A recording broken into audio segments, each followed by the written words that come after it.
Good morning, everyone. My name is Robin Budish. I am the Director of Transit Choices. Our mission is to advocate for an equitable, efficient, and reliable multimodal public transit system in Baltimore and throughout the region. We are delighted to have you join us today. If you are new to our meetings and would like to receive upcoming meeting notices as well as the presentations and recordings, please put your contact information in the chat. We have a very full agenda today. We're excited to have three really important and relevant presentations.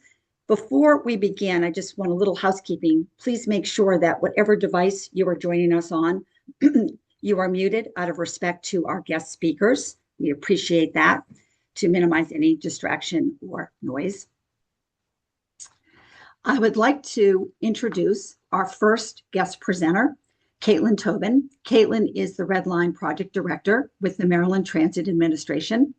Her presentation is Baltimore Red Line, moving the project forward, and she has a lot of information to share. So without further ado, Caitlin, the floor is yours. All right, thank you, Robin. I'm going to go ahead and share my screen. And if someone can wave their hands wildly or say something, if you can't see my screen at this moment, otherwise I'm going to continue. So thank you, Robin, and also thank you all to everyone that has joined this morning. It's a pleasure to present at Transit Choices. I'm a regular attendee and great to be on this side of the aisle. My name is Caitlin Tobin, as Robin said. I'm the project director for the Baltimore Red Line, and I have what I consider the awesome responsibility to oversee this very important project in the region. And today I have a tight presentation about just where we are, and the arc of that conversation is going to look like the following. Just really want to reestablish the project guiding goals. You all know them well as advocates and passionate people in the transit space in Baltimore, but just revisit them. It's always nice to remember and ground ourselves in our guiding principles. And with that, though, while the goals of the project haven't changed, we've had a lot of challenges and headwinds the project have hit that we are talking about right now with you all and the public. And in that, there's also a lot of opportunity for the project. And I want to walk through that in the form of a couple of different approaches to advance the Red Line. And that involves either building the full light rail alignment, phasing the light rail, or revisiting bus rapid transit as the mode for the project. And then I'll touch on the engagement we've been doing. We are in the midst of a pretty focused engagement period and what the next milestones look like for the rest of the year. So the key point, again, many of you are advocates in this space. You know the goals of this project, and the goals have not changed. This project is intended to connect communities to jobs, education, services, opportunities with high frequency, high capacity, high quality transit throughout the region and downtown Baltimore. We always say at MTA, our customers are typically going somewhere to either spend money or make money. And that this project is no different in supporting that. And that part of that is supporting economic growth, economic opportunities, and overall shared prosperity for the region. As many of you know, the history of this project, it was canceled in 2015. I, in past life, worked for Baltimore City DOT and was in the Transit Bureau when it was canceled. It was relaunched in 2023 and then affirmed as a light rail project in 2024. But a lot has changed in 2024. And many of you know this, right? There's a changing federal and national landscape we're working in. And I just want to put a finer point on what that has meant for our project specifically. So federal transportation grants, particularly for transit, are being threatened, canceled. Priorities are changing, and the goalposts are kind of moving. Inflation and tariffs, we hear about it in our everyday lives, right, with groceries and other living expenses. These things pose real serious uncertainty and cost risks for a 14-mile, and particularly a 14-mile light rail project. What's more commonly maybe referred to as the IIJA bill, which authorizes the spending for the Capital Investment Grant Program, which is where we're assuming our federal partnership will come from. That is set to expire in September, and we're really tracking how that'll move forward. And it's an uncertainty at this time of how that will pan out. Um, and also overall, there's an industry signal of how people are thinking about moving transit forward, projects forwards in the Capital Investment Grant Program, which is the federal program that's the most prominent source of funding support for major transit expansion projects.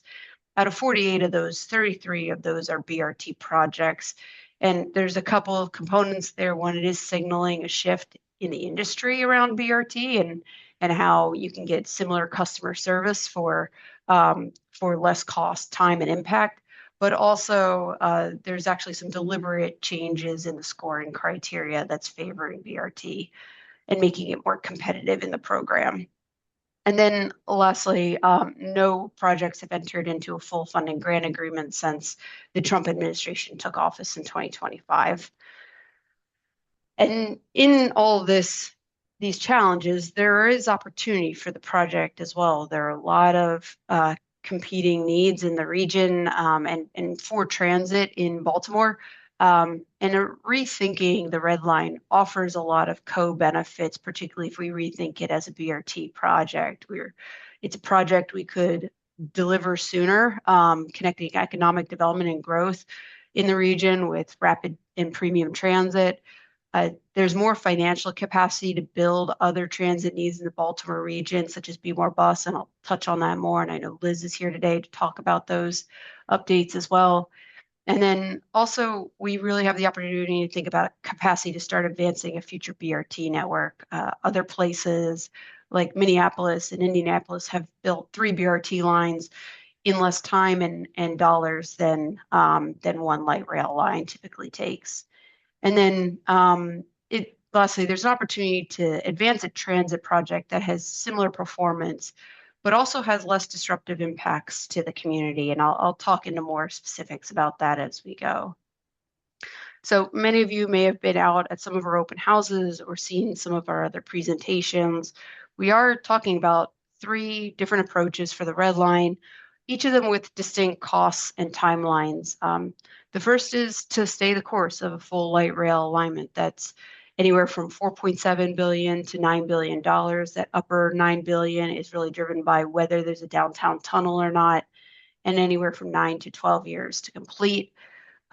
We could also phase the light rail project, building out phase 1 with lower capital costs, but similar timelines. And those arrows going upwards are because we would the risk of this is the costs and timeline for those future phases are really just go up with uncertainty. And then revisiting the full BRT, we've really sharpened our pencil on what a really good BRT project could look like along this corridor for about $1 billion and deliver that in about 5 years. And there's a lot of trade-offs, right? And there's also a cost of waiting. I get asked a lot, well, can't we just wait? Can't we just wait for the next federal administration? And that is effectively the full light rail option, right? We can wait for another federal administration and state fiscal climate to realign in a perfect way sometime soon. But there is a cost to that delay. And some of it is in terms of the project will continue to get more and more expensive. The cheapest version of our light rail project is about $4.7 billion. In 5 years, that project will cost over $800 million more. But more, I would say just as importantly, riders and our region bear the cost of delay. There's a cost to riders every year of about 57,000 hours per year in terms of time that they spend commuting or on transit without access to better transit. And then 27 million per year to riders in our region in terms of that cost of not having affordable, efficient transit. And so that we don't really usually quantify that cost of the do nothing scenario. And that is that's just an insight of what that could be. So phasing light rail, we've taken a closer look at what could a phase 1 look like based on what could be competitive in the capital investment grant program. You do have to meet a medium high score to be able to enter into the program, and also have logical endpoints. What you see here is phase one as Edmondson Village to Marketplace. This is about 6 of the 14 miles. It would allow us to build the vehicle maintenance facility, connect the west side into downtown, and at a lower initial capital cost. However, there is a higher risk that those other two segments are the delivery horizon can increase costs and also timeline for those segments. The Red Line BRT option, we've sharpened our pencils on this and what that could look like as a nationally leading project in terms of a BRT project. And everything you see in red would be exclusive or dedicated transit lanes. This is where they would have physical separation from traffic for the most part. In a few places, we're proposing painted bus-only lanes, and I'll point out where those are. And really from Cook's Lane till Canton Crossing, having that continuous dedicated space for reliability and travel times. And in a few places, we're looking at mixed traffic where strategically the impact isn't really giving us the travel time savings that would warrant it. And also, again, we're trying to do a project that manages some of the impacts that we've heard concerns about regarding light rail. So with this project, we're really proposing that we could have similar travel time and customer experience to light rail and do this at a much lower cost with faster construction. And the next bunch of slides really focuses on BRT. It is the newest information we have. So we want to walk through a little bit more of what this project can look and feel like, because bus rapid transit means a lot of things to a lot of different people. And so when I say nationally ranked, we mean that with numbers. These are the top 5 BRT projects in the country based on the percentage of dedicated or exclusive lanes. And you can see a proposed Baltimore Red Line is BRT project we're saying is comfortably within that top 5. And we're able to do that with again, significantly less impact and similar customer service. A $1 billion 14-mile streetscape project is a significant thing in a lot of different ways, and that involves quite a few corridor streetscape improvements sooner that could be delivered with a back of sidewalk to back of sidewalk reconstruction. So we're looking at over 20 miles of new sidewalks. We would improve or add over 500 pedestrian crossings throughout the corridor, replace all the signals along the corridor for transit signal priority, and then also to improve traffic operations and pedestrian operations as well throughout the corridor. We would resurface most of the corridor and build stations that are extremely permanent. They would be raised, level platform boarding, have all the same amenities of a light rail station, and really look and feel like a light rail station, just a vehicle with rubber tires instead of iron ones pulls up to it. So these are just a couple of visuals of what this will look like on the ground. This is Security Boulevard at Security Square Mall. This rendering is just an illustrative for how the plan might look with that redevelopment. The county has an active RFP out to bring on a developer, and we could really integrate with that redevelopment and provide service sooner with, again, exclusive center running lanes that it would look and feel like light rail. The only difference between this and the light rail version of the project is you would see overhead catenary and wire in some of that median area. Edmondson Village is a place where a lot of investment is going into redeveloping that shopping center. We have the opportunity, and we've heard a lot from the community about being able to cross the street and have good pedestrian streetscape improvements. And we can build something that, again, has that exclusive right-of-way through Edmondson Avenue, improve pedestrian conditions throughout the corridor in this area more immediately, and serve that development sooner. This is just a visual reminder of some of the planned infrastructure as part of the West Baltimore United work. That the city has $185 million in design and construction funds for this work. As a light rail project, we would be coming in years behind to build the Red Line after that project is completed.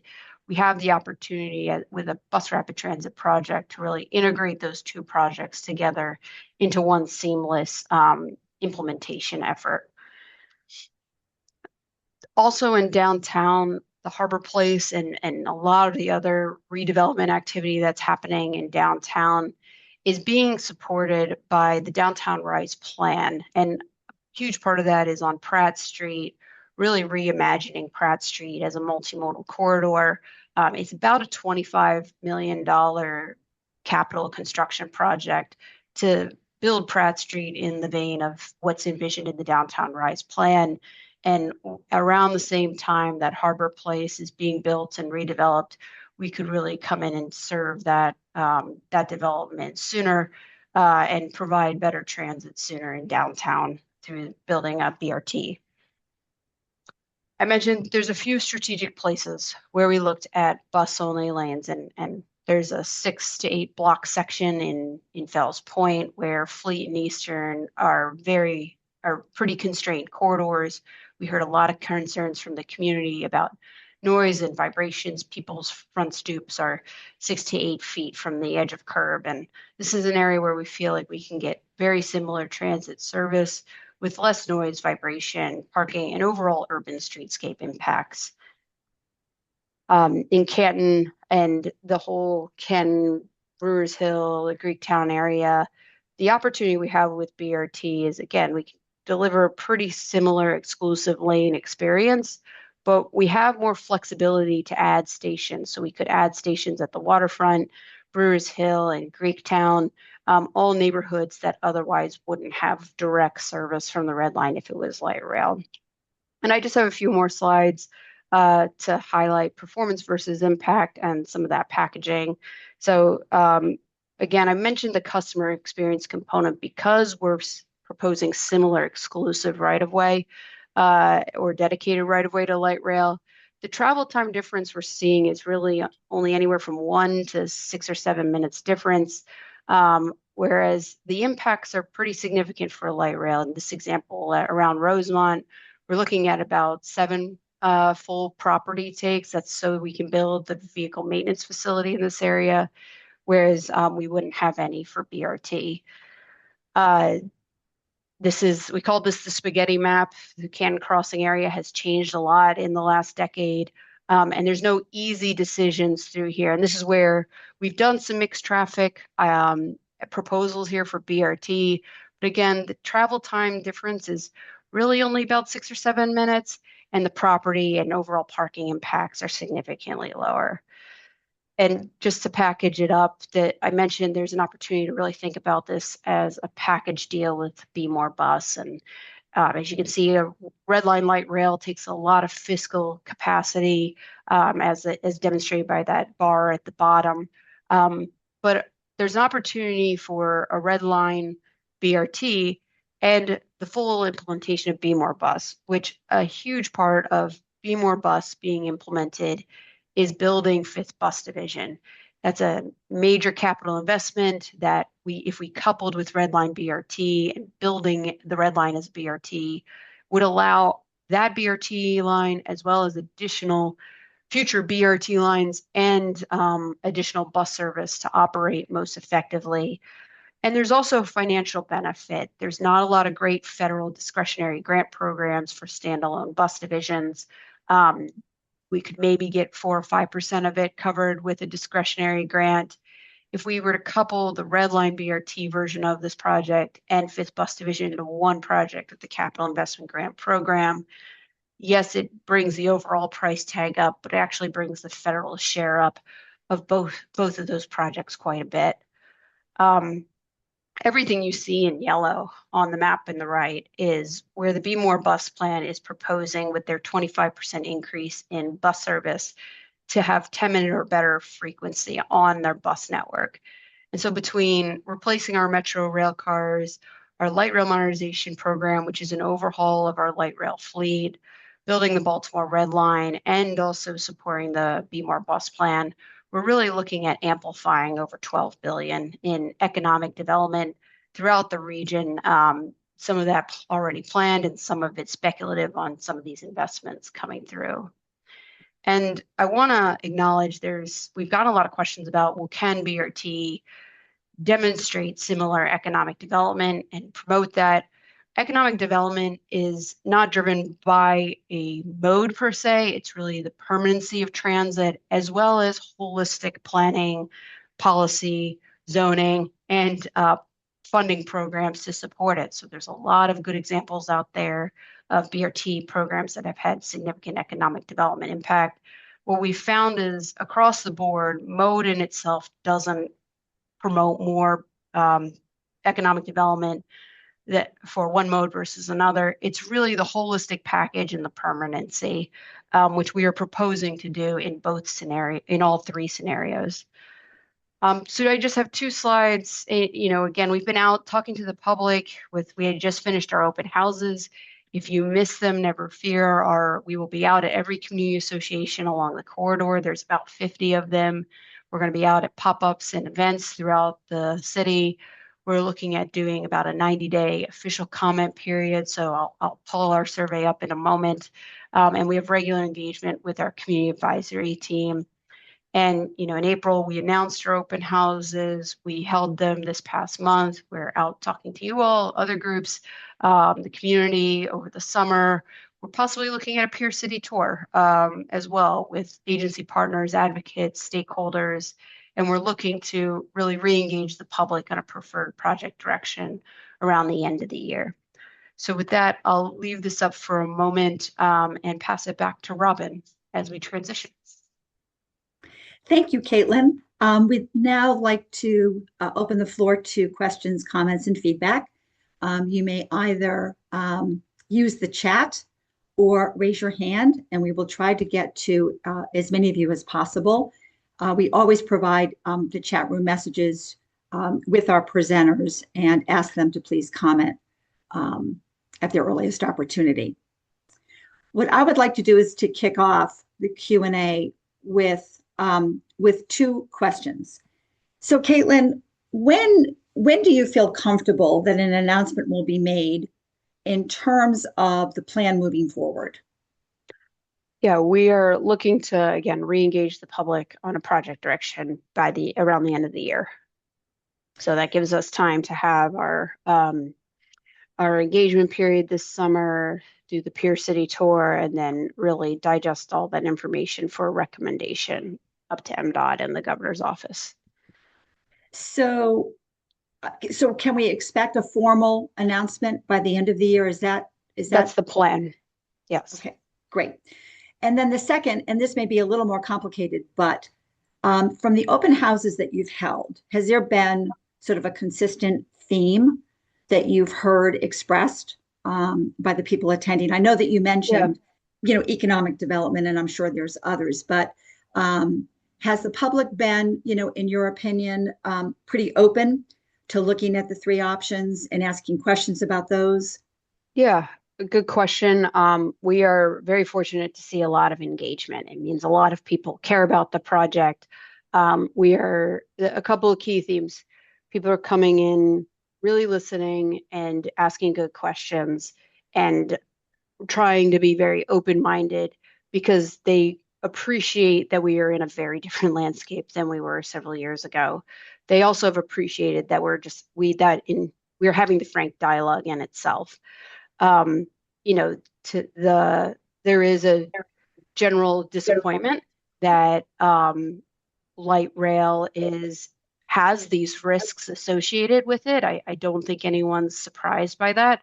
But what we are finding is that we hear particularly from transit-dependent residents, the ability to move this project forward sooner and have better transit service sooner is extremely appealing. So we do see people warming to BRT with more information, and it's a big, complex project. And so I'll reserve my comments to that because we have a lot more engagement to do and a lot more data points to bring in. Thank you. I will just, reiterate the fact that, Transit Choices, we've been doing this advocacy work for, over a decade, and we feel really strongly that we need solutions now. You talk about getting people to work, to opportunities, healthcare, healthy food, the list goes on and on, schools. And so we applaud your commitment to really look at this project in a realistic and thoughtful way to, to move it forward. So thank you for that. Rich, you have your hand up? Oh, yes, I do. The reason I do is that, first of all, I completely agree with Caitlin. I think this is a very good um, way to move forward and to move forward more rapidly and to see the realization. Um, I didn't see anything in the presentation, and I must admit I came in maybe 2 minutes late about electrification. We do like. I, I'm a active member of the Sierra Club Transportation Share for the Greater Baltimore group, and we're very concerned about emissions, local air pollution, health harming pollution, as well as climate change pollution, and I think it can be incorporated very effectively, uh, maybe not just through um, having uh, batteries on the buses, but also maybe for a portion of the trip, having canaries. Any thoughts about that, Caitlin, or anybody? Sorry, Rich, can you repeat the last part of it? So you have concerns about the overhead catenary? Oh, yeah, for a portion of it, to recharge the batteries, to extend the range of the buses. Mm-hmm. And Mm-hmm. also just electrification in general, not just necessarily with catenaries, but Yeah. rather than having diesel buses for the BRT, but have electric buses. I know the Fifth Division has planned the new garage would be equipped with chargers. So anyway, we Yeah. could take it from there. Yeah. Thank you. I'll note we are getting the electrification question now about whether if we go with BRT, will the buses be electrified? Those are details we're figuring out now. There is a zero emission mandate that is set for 2032 for all of MTA's buses to be zero emission vehicles. However, there's costs and logistics to really figure out as part of doing that. So yes, it's in our minds. Yes, we're figuring it out, and also there's a lot of details to work through with that question. Luke, sorry. Hi, thank you very much for your presentation. I really appreciate your time. I did have a couple questions. I'll try and keep them quick. But first off, I was wondering about the travel time. I know you mentioned it's not too different from LRT, and I feel like that's true in the western section where you said it was like kind of around a minute. Hmm. But on the eastern section, when you're like kind of 6, 7 minutes, that seems like kind of like 33% of the time almost. Like it's pretty comparable to some of the existing services, like in terms of the Orange or like the Quick Link from downtown to that area. So I Hmm. was wondering if there was any consideration of like how to speed that up, like alignment changes. And then the second question was just that a lot of the time the Baltimore network's been criticized for like the poor connectivity, like at Lexington Market. And so I was wondering if there was thinking about how to better integrate the Red Line with the other services that Baltimore has. I know there is Hmm. a connection at Convention Center with the light rail, but yeah, I was just curious about your thoughts on that. Yeah. So the notes I'll make about Southeast, the 6, 7 minute difference you see on that slide is from Bayview Mark to downtown. So where the actual difference from a transit perspective from existing transit is more than 6 or 7 minutes. It's whereas when you're in Canton, I appreciate, the travel time will be about similar. Um, Part of the reason is yes, we have a few areas of mixed traffic on that we're proposing on either Conkling and Haven and Eastern Avenue. But what's really driving that difference is we're adding 3 stations compared to the light rail that we wouldn't otherwise have. So yes, we have a few extra minutes, but we are providing more direct access. And then you asked about integrating. I mean, that is something we're thinking with other transit in our system. We have to operate as a system, and that is important to our planning. We have time for 3 more brief comments and questions. They come from the chat. Lindsay is asking, if a BRT moves forward, would it preserve the right of way so light rail could still be possible one day in the longer future? Yeah, and I think this is similar to Terry's question that is also about, are we assuming that if it's BRT is chosen now, it will never be light rail in the future? Anything's possible.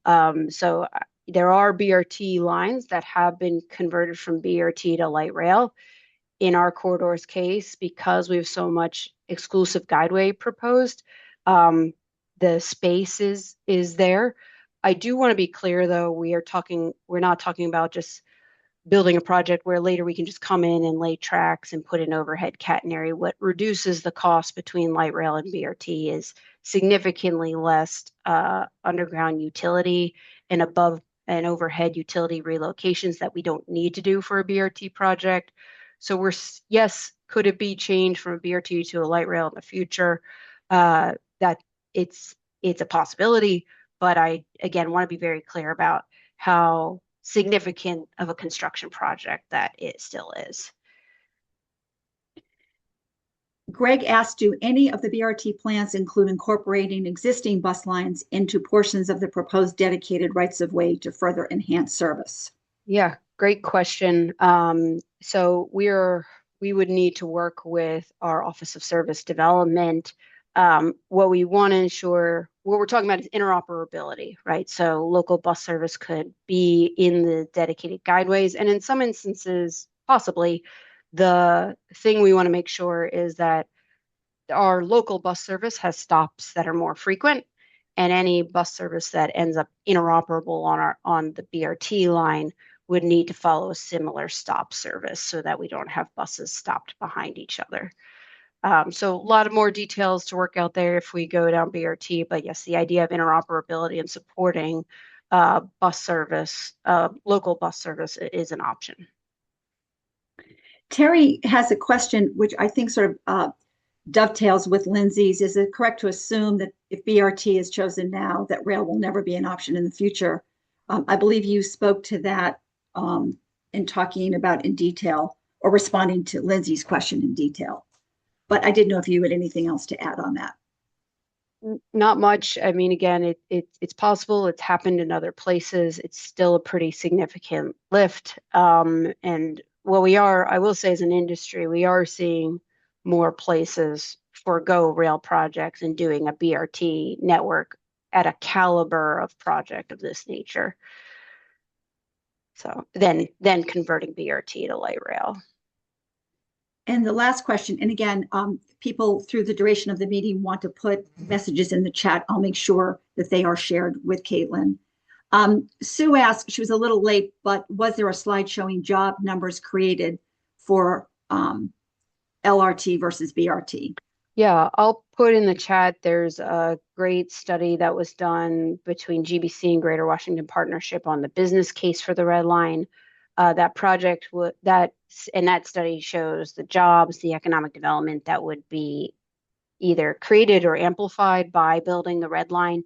And they did that mode agnostic. Again, as I mentioned, there isn't data that shows there's a distinct difference around mode itself of promoting economic development and jobs.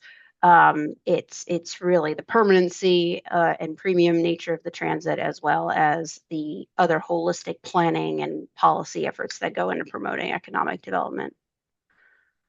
That would be great, Caitlin. And I'll make sure when I send out the meeting summary to include that link for anyone that wishes to access that information. Great. So with that said, thank you so much. We are now going to move forward, and it is our pleasure to introduce Liz Gordon. Liz is the Director of Planning and Programming with the Maryland Transit Administration. Her presentation is titled BMAR Bus Plan Update. Welcome, Liz. The floor is yours. Hey, good morning. Let me try to steal the screen sharing from my valued colleague, Caitlin. Thank you. Okay. Is everyone seeing the Yes, presentation in presentation mode? Beautiful. yes. In presentation mode, I cannot see raised hands and things like that. So, Robin, I will be counting on you to do that level of facilitation. Sure. Okay, thank you for having me. I wanted to talk a little bit about Be More Bus because it was, of course, brought up as potentially a package deal with the thought of if we pivot to BRT on the Red Line, that does open up some opportunities for Be More Bus implementation that I wanted to talk through a little bit. And then, Patrick, I think this will be the presentation where we will get an opportunity to answer the question that you put in the chat. So, a recap and overview of the study, why we did it, what it looks at, a quick update on our budget and some of the changes that happened in the 2026 legislative session, and then status of the project. This is less of a full, long presentation and more of just a coda to Caitlin's presentation, but I hope it is valuable.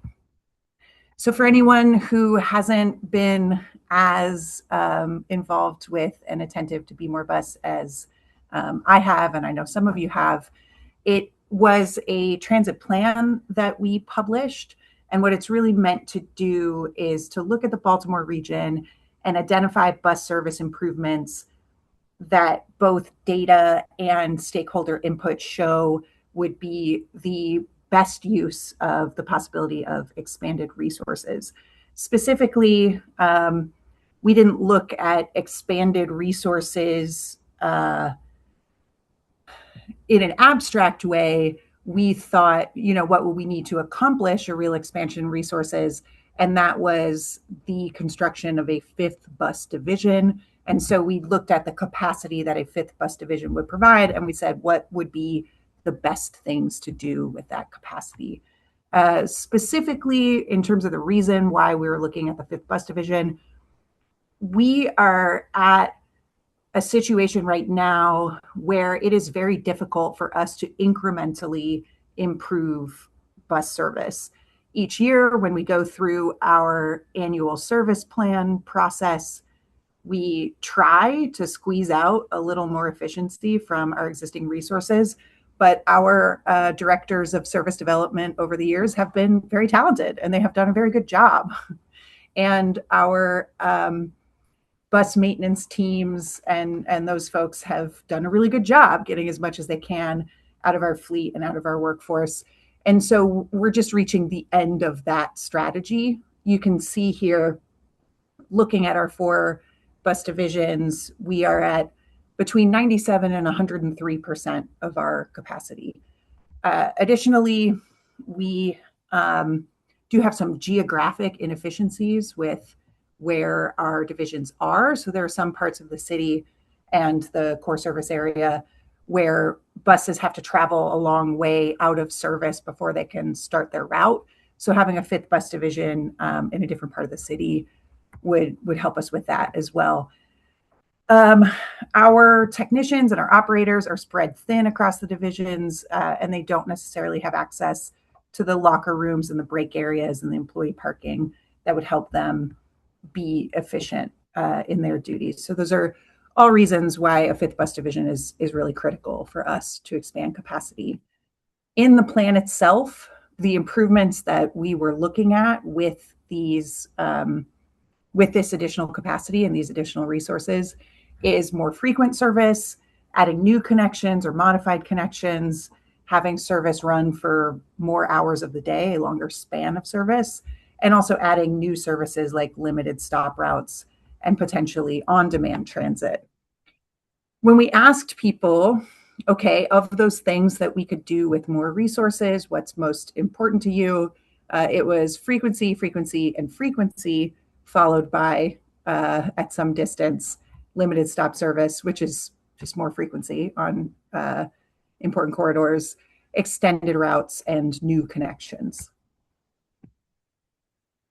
All told, once this plan is implemented, so if a fifth bus division is built, and its resources are distributed according to the priorities that we set in the plan. What that would really mean for people is that more people whose jobs are outside of 9 to 5 type work hours, they'd have much more frequency and much more opportunity to take the bus outside of those peak hours. We hear a lot about people missing work, missing school, missing appointments because of having issues catching the bus to get there, and more frequency would really help to address that. More riders would have one-seat trips potentially, and once you get into a situation where the bus is very frequent, maybe every 10 minutes or so, people will have the confidence just walking to a stop without checking a schedule. And in terms of where in the core service area would the additional trips be going, you can see on this map, Caitlin showed a map that showed where the very frequent routes would be, but just in terms of like where are the more resources going, the darker the purple, the more additional trips per week in that area. So you can see that on many of these big important corridors, that there's a lot of additional trips per week. In terms of the money dedicated to actually getting the 5th Division done, the 2026 to 2031 Consolidated Transportation Program included about $14 million for the acquisition of property for the 5th Bus Division. And then in addition to that, during the 2026 legislative session, $10 million was directed to design efforts, allowing us to begin moving forward rapidly on the design. So where did that get us? We are far into the acquisition process for the property of the 5th Bus Division. Without going into too much detail on an ongoing property negotiation, we're far down the road and it's very exciting. That location is roughly in Northeast Baltimore, which we talked about some of those geographic inefficiencies. And you can see on this map that this does sort of help us fill a gap up in that Northeast area. We are aiming to have essentially a 5% design document this month, so quite soon. And we are hoping to get all the way to 30% design in mid-2027, which is there will be a decision point at that point in terms of how are we going to deliver the project. Right now, what we have done is we've done a site selection study. So there's some work going back a while to figure out what site, what potential property would be good for a 5th Bus Division. And then more recently, we've been doing environmental assessments of that site, looking at the soil, looking at any remediation we would have to do in the area. We worked through getting NEPA approval to purchase the property. And at this very moment, the ongoing and imminent stuff is that we're looking at the conceptual site layout. We're doing traffic analysis. We're doing analysis of what the potential environmental impacts would be for neighbors. And then right as we reach that sort of final point of property negotiation, we'll begin reaching out to the neighbors to really talk to people about any of their concerns about impacts and sort of what they need to as neighbors for a potential 5th Bus Division. In terms of the costs and opportunities related to Be More Bus, that visionary network that we talked about, I mean, we think it accomplishes a lot for people, and it does have a cost. This would be a 20 to 25% expansion of the bus fleet. Most of our modeling assumes 240 additional buses, which roughly $365 million for that capital purchase. And then they would be an ongoing part of our fleet that gets replaced on its cycle. Then, of course, the big ticket item is the construction of a new 5th Division facility for the storage and maintenance of those buses, and also to have some of those staff facilities that we were talking about earlier in the presentation. And we think that that's approximately $650 million for design and construction and commissioning. We do also want to acknowledge that doing a big expansion in our service does require ongoing operating expenses, but another way of thinking of operating expenses is, people's wages. And so we would expect that this would give us the ability to hire more operators and maintenance technicians and support staff and that sort of thing, in order to effectively operate that significant expansion in service. And then to get us to the point of the conversation that Caitlin was leading us to, the combination of Be More Bus implementation with a decision to shift to BRT on Red Line, as we were having the discussions internally about the need to look at Red Line again because of the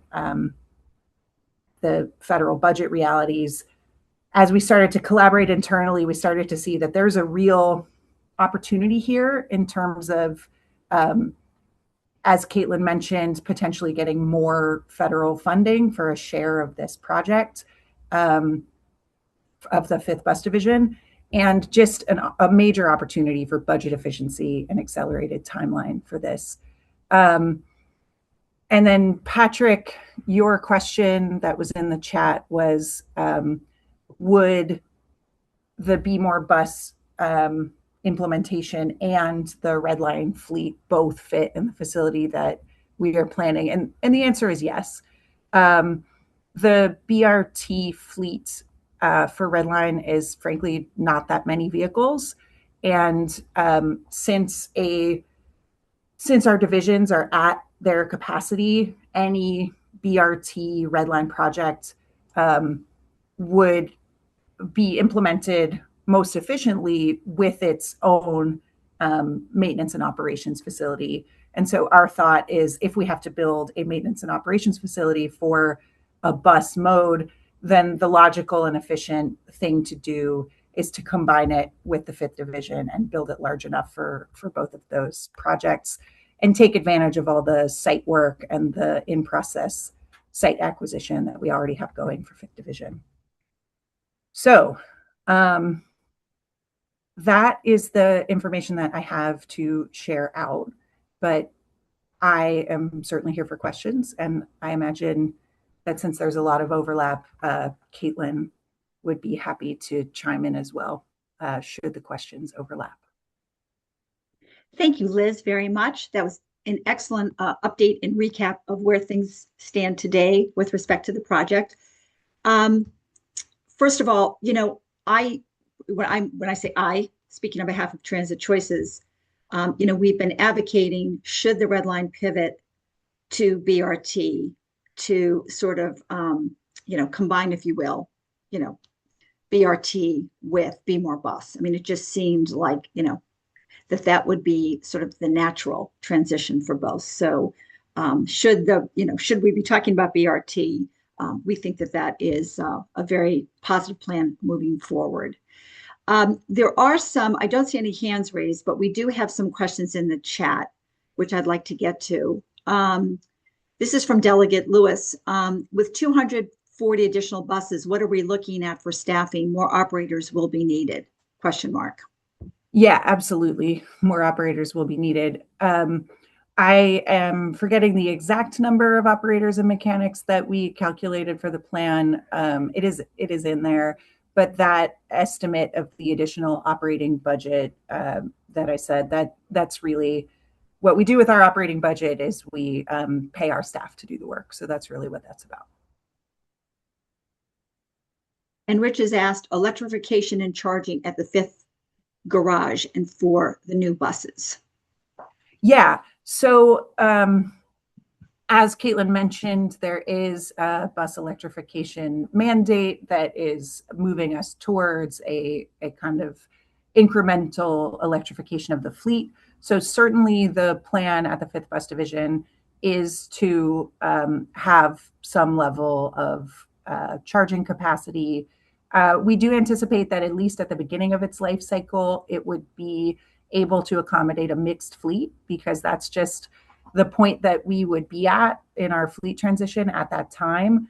And so to give us maximum operational efficiency and flexibility, it would be able to accommodate both diesel and electric buses. And then the assumption is that over time it could incrementally electrify further. We have sort of a follow-up question to the link that Caitlin put in the chat. This is from Sue. So the study that Caitlin mentioned was regarding the business case for the Red Line.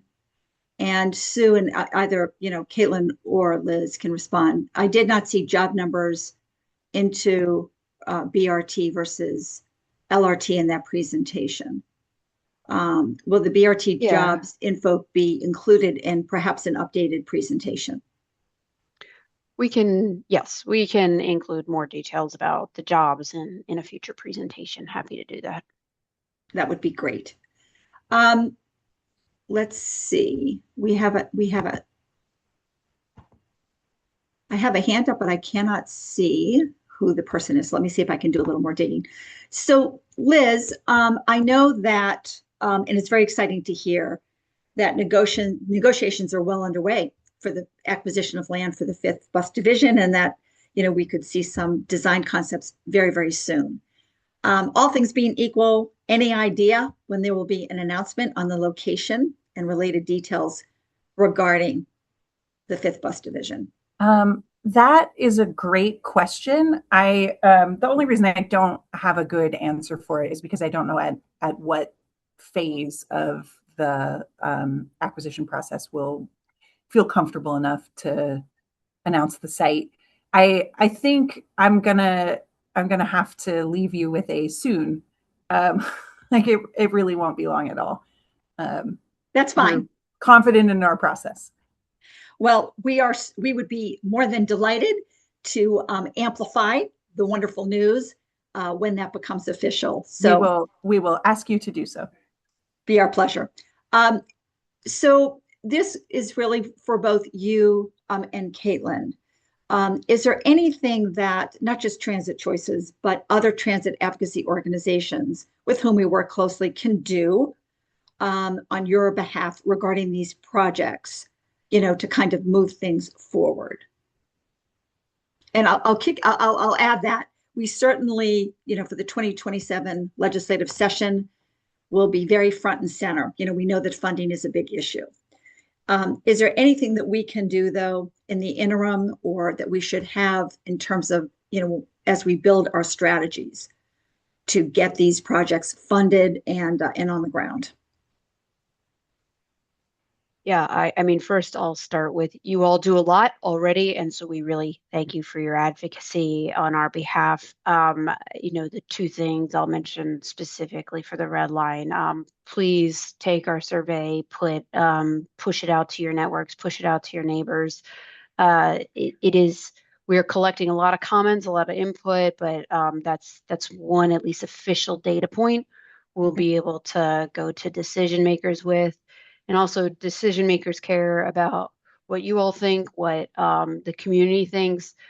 Just asking about these projects and asking legislators to keep their eyes focused on it and decision makers focused on it is of huge help to us. So Liz, I don't know if you have anything to add to that. That's all perfectly accurate. We really, really appreciate having these forums to just kind of explain ourselves to folks. Mm-hmm. This can be pretty technical stuff, and even when we make our best efforts to be transparent and accurate through a process, when the landscape shifts, it's really important for us to be able to explain why we're thinking about the changes that we're thinking about, so that it doesn't come across as if we're just making decisions willy-nilly off in some ivory tower.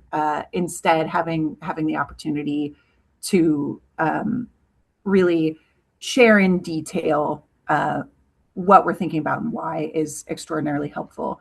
We're also cognizant that we are not the best messengers for every room, and that there are limitations to our ability to clearly communicate. We're pretty steeped in transportation planning jargon and lingo, and we have our way of speaking about things, and we know that doesn't work for everyone.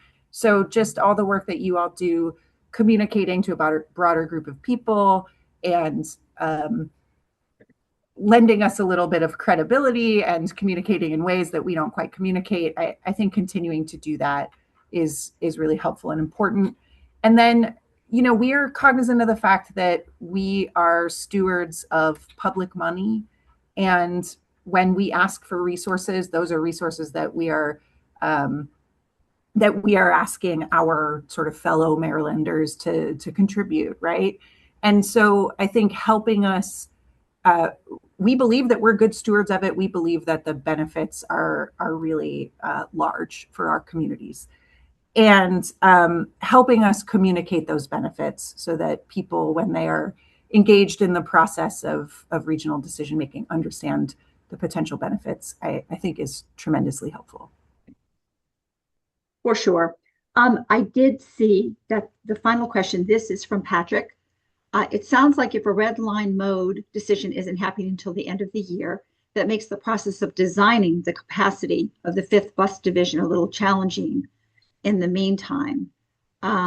Guessing that you'll have to be advancing two alternatives, 240 vehicles and 240 plus BRT.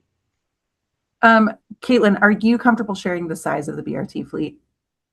Sure. If we go bus rapid transit, we're at about 32 vehicles, which could, I feel like, be accommodated in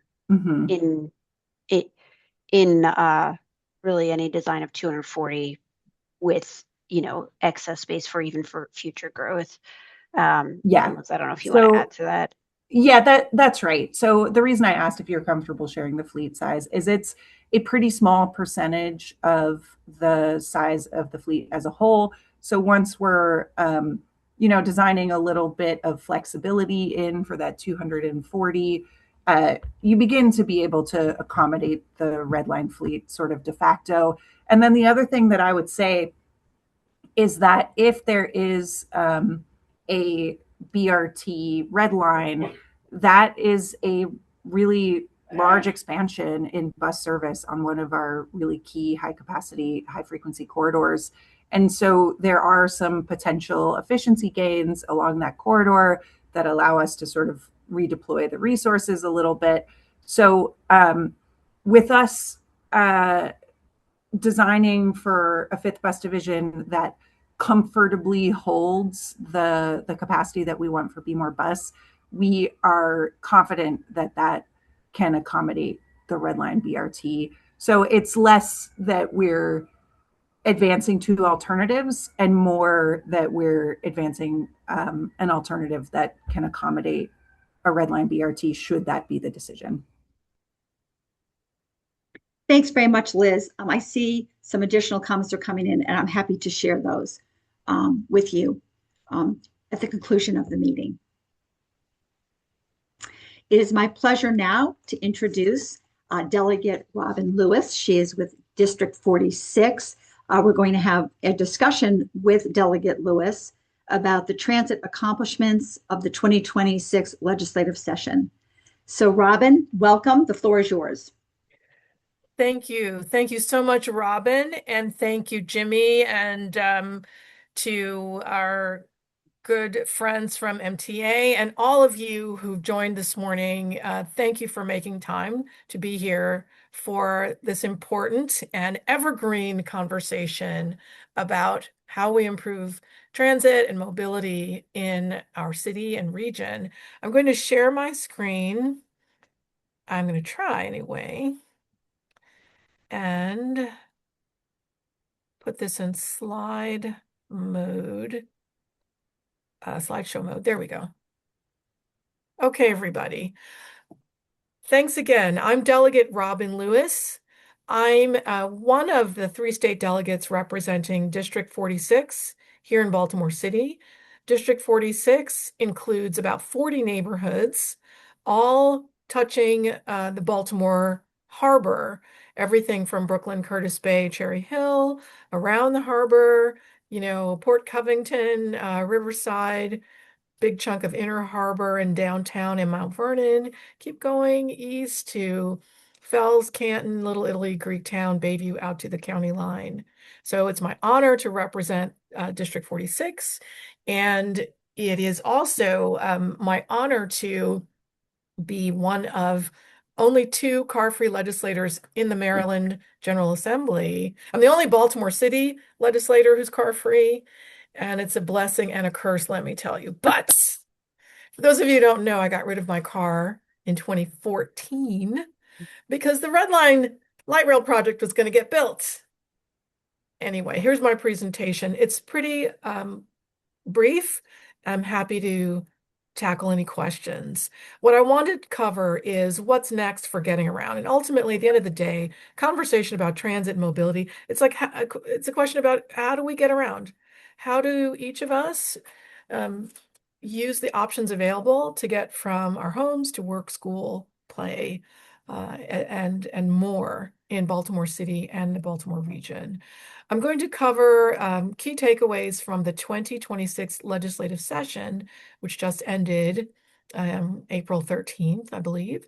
I'll touch on some policy wins in the transit context, some policy fails, because we got those too, and then next steps. All right, my next slide, and that's me on a bicycle. Evergreen photo. Okay.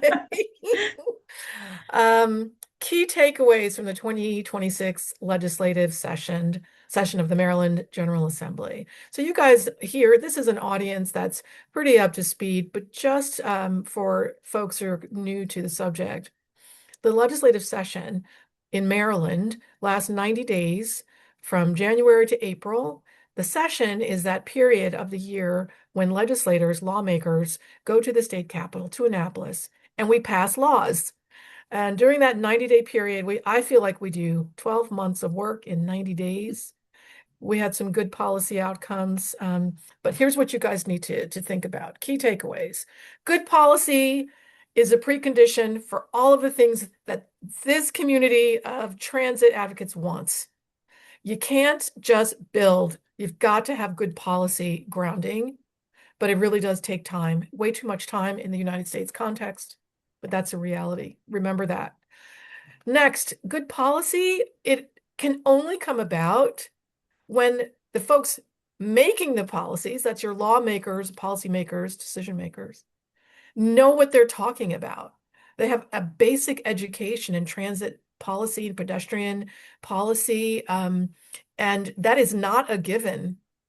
Maryland General Assembly is blessed with the Maryland Transit Caucus. That is the group of state delegates and state senators who care about transit. They're about half the legislature, in fact. And it's bipartisan, by the way. There are predominantly Democratic, but a few Republican members who get that transit matters.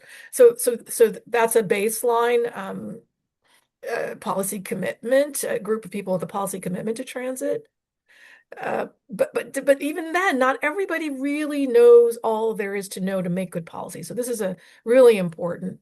You either have a good education and or lived experience, like I do, what it means to get on the bus. Policy making is a team sport. And that's so important to remember. Lawmakers don't function alone. We are part of a team along with our state and local agency colleagues, folks like Caitlin and Liz, who just spoke, are part of that team. The governor, the local traffic warden, like everyone in between, and particularly those who use transit, all of us, whether we're choice users or transit dependent. I have kind of issues with those terminology, but it's like we're all on the field, okay? But what that means for those of you in the audience is you have to choose your players accordingly. I think we need to step away from fantasy football and fantasy baseball and create fantasy policy making and choose your players accordingly. This is real, people. Okay. Advocates need to be relationship focused. It's so important to remember this. You want change? You want good policy? Remember that you are in relationship with decision makers, policymakers, technical experts, and that we're just people. We're humans. We get tired. We get grumpy. We get hungry. We don't always know everything, but when you're in relationship with us, when we know each other, when we speak to each other with respect, we give each other grace, we focus on the goal, eyes on the prize at all times, that is the grounding of any good results, any good outcomes that we get in our transit and mobility aspirations. But you got to be, in addition to being relationship focused, got to be creative, and you got to be relentless, because it takes time. All right. Policy wins from the 2026 legislative session. Now, some of these you've heard about. I believe it was last month, my colleague and district mate, Delegate Mark Edelson, joined Transit Choices, and he gave a great presentation. I watched the video later. Thank you, Robin and Jimmy, for sharing the video recordings. He gave a great overview. If you weren't able to watch his presentation, I encourage you to go back and do so. I'm just touching on a few things here so I don't repeat what Delegate Edelson shared. High level, in terms of the budget, and remember, the budget is a bill. The budget is a piece of legislation. It just decides what we do with our tax revenues, tax and other revenues. What we did in session, we committed $500 million toward bike and pedestrian infrastructure. That means complete streets and other interventions statewide. I hope Baltimore City is going to get a big chunk of that. We committed in the state budget $463 million directly for pedestrian safety. You guys probably know that the state of Maryland has a pedestrian safety action plan that is implemented by State Highway, the SHA, State Highway Administration. I do believe some of those funds come to Baltimore City as well. But the point is, Marylanders everywhere need to be able to walk where they're going and get there in one piece. They deserve that. It is a human right to move around, and we're committing dollars to make that happen. It's like Vision Zero, Towards Zero, those sorts of interventions. The budget, we also committed $24 million for the 5th bus division. And Liz Gordon just did a great job of talking about how important and exciting that is. That $24 million, that's a total amount. I think Liz specified, I think $14 million going to property acquisition, but that's the money in the budget line. And that is going to make such a difference for our transit system. So keep it up, MTA, and I'll keep working. Me and Delegate Edelson and others keep working to get the money that we need going forward. We are going to accelerate transit-oriented development. Very excited about this. This was House Bill 894. I'm a proud co-sponsor. This was a priority of Governor Wes Moore. This transit-oriented development bill, the title of the bill is actually the Maryland Transit and Housing Opportunity Act. That was House Bill 894. You're welcome to look that up. This bill will make it easier for developers to build housing on more than 300 acres of state-owned land around transit stops, particularly rail stops. This is going to be important for our city and region. And then, the bill encourages mixed-use development, all the good stuff, all the TOD, transit-oriented development priorities that we have. It makes it easier to utilize this to make good use of unutilized land. Will spur mixed-use transit-oriented development, expand affordable housing, which is a huge priority for us here in Maryland, and all the other benefits that will accrue to smart transit-oriented development. We had to pass legislation to make this happen, people. We shouldn't have to pass legislation. It should just be a normal and smart thing, but we did it. You chose good leaders. We did it. And proud to watch how that unfolds. We passed the transit governance bill. The title of that one, that was the Maryland Transit Reform Act, House Bill 1081, Senate Bill 947. I'm a proud co-sponsor. The reason this matters for this Baltimore City and Baltimore regional audience is that the bill will create an oversight board that will look at transit operations, transit governance, and also the bill also includes a rail financing study. So that's how do we figure out how to pay for the rail investment, the infrastructure investment we need to build out ultimately in our lifetimes, God willing, a robust rail network. So we did that for you. And then lastly, a lot of my constituents in the waterfront neighborhoods here in District 46 are highly exercised about bad drivers with out-of-state license plates. You've all had this experience. Virginia plate holders get named a lot, and there's a reason for that. There are tens of thousands of Virginia plate holders who are Maryland residents, and they drive badly because they haven't been held accountable. Well, we fix that with Senate Bill 111.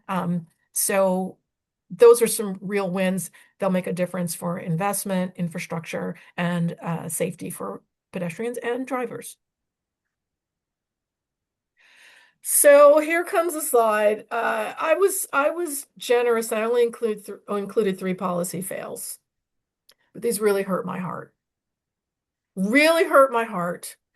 A lot of you know that I've been as a car free by choice Marylander. I depend on transit in all modes, including rideshare when I have to get around. And I have been working to improve bus service since 2018, when Councilman Ryan Dorsey challenged me to introduce state legislation for camera monitoring of bus stops. So 2018, some of you were not born then, and I'm still here, my hair is turning gray, trying to get authorization for MTA to use onboard cameras to monitor dedicated bus lanes. Well, we kind of got that done, but now we want to expand the monitoring to bus stop zones. That expands the enforcement area around the bus stop zone to keep, obstructive vehicle activity where it shouldn't be. And I'm sorry to tell you that once again, my bill, House Bill 1113 was the number this year, we didn't get it over the finish line. I'm sick of it. It's so infuriating. We did pass it out of the House. It stalled in the Senate. So that's again where I tell the audience and those of you who care, if you don't know your senator at the state level, get to know them and tell them to pass this bill because you care about transit and you care about safety. The other fail is the crosswalk monitoring bill. I've listed the name of my colleague who was a sponsor. This is Delegate Julie Polakovic-Carr from Montgomery County, House Bill 177. No brainer. This authorizes local jurisdictions to use camera enforcement at crosswalks. Couldn't get it done, even though it would keep people safe and keep Marylanders alive. And then the residential speed monitoring bill, this would expand it. And we already do this in Baltimore City. We have speed monitoring in school zones and other jurisdictions, a few others, like Montgomery County, maybe Prince George's, they also allow school zone monitoring. A few localities also have residential speed camera monitoring, but we wanted to make it statewide. No brainer. This bill didn't move. This was Delegate Guyton, House Bill 55. So, yeah, team sport, choose your policymakers, let them know what you think. We'll keep fighting. Next steps. Now, I know these calls, we always talk about next steps. We always talk about, we give you more work to do. Whoops, what did I just do? What did I just do? Last view. There we go. Okay. My advice to you in terms of next steps is to know your state reps, your state delegates. Most of you on this call, you have 3 state delegates. Do you know their names? Do you have their email and phone numbers? We're very easy to find. Do you know your state senators? Each of you has 1 state senator. Do you have them on speed dial? You should. Let them know what matters to you. If transit matters, they need to hear from you. Don't just sit in a transit choices meeting. Like, talk to your people. You chose them. They work for you. We work for you.